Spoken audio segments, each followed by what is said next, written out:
Ustozim menga o'z ustida ishlashni va mas'uliyatli bo'lishni o'rgatdi. Shuning uchun bo'lsa kerak, men jamiyatda o'z o'rnimni topdim. O'quvchilarim test sinovlarini muvaffaqiyatli topshirmoqdalar. Nihoyat maqsadimga erishdim.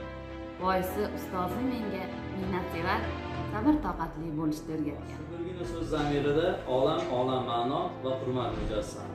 Ustozlarim ko'p. Biri 7 o'lchab bir kesishni o'rgatgan bo'lsa, yana birlari halollikni, ziyraklikni va tezkorlikni o'rgatgan. Bu kundalikni hali hanuz eslayman. Sizning nasihatlaringiz, menga qo'ygan 5 baholaringiz, hattoki tanbehlaringiz ham. Menda o'zimga bo'lgan ishonch uyg'ondi. O'zimni eng sevimli kasbimni egalladim. Buni menga ustozim. Ishlash kayfiyat va ishtiyoq bilan kelaman. Ustozim menga kasbimga bo'lgan muhabbatni uyg'otgan. Hayotim besamar o'tmayapti.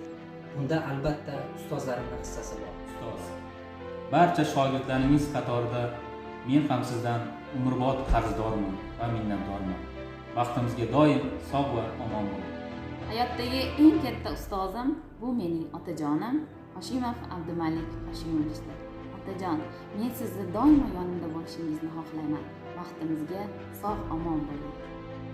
Buni shu darajaga yetishishimda o'zini hissasini ayamasdan qo'shgan barcha ustozlarimga minnatdorchilik bildiraman. Ustoz, siz men uchun eng qadrli insonsiz. Men sizni yaxshi ko'raman.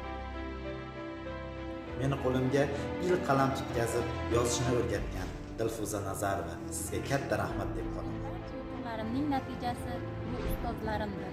Ustozlarimning barchasiga o'z minnatdorchiligimni bildiraman. O'z o'rnimni topishda hissalarini qo'shgan barcha ustozlarimga o'z minnatdorchiligimni bildiraman.